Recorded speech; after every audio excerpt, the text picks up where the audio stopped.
ඉතින් මට මේ සිංගප්පූරුවේ ඇවිදින ගමන් මට හම්බුණා බේරේ වැව. බලන්න මෙන්න තියෙන පිටිපස්සේ බේරේ වැව හම්බුණා.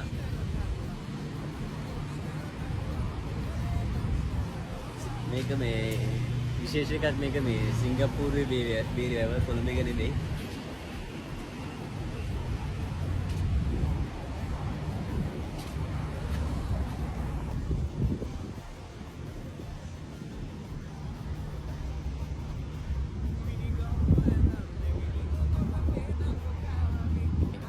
ලංකාවේ අර බේරේ වැව ළඟ ටික්ටොක් කරන අය ඉන්නවනේ.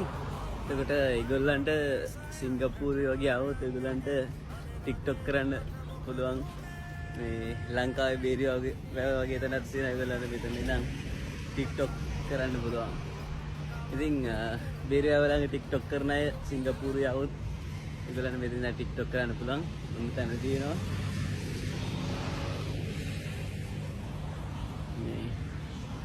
අපේ මේ අකින්දු ඉන්නවා මේ එයාත් මෙතන ඉඳන් ටික්ටොක් එකක් කරන්න හදන්නේ. එයාට තෝනිකෝ ටික්ටොක් එකක් කරන්න මෙතන ඉඳන්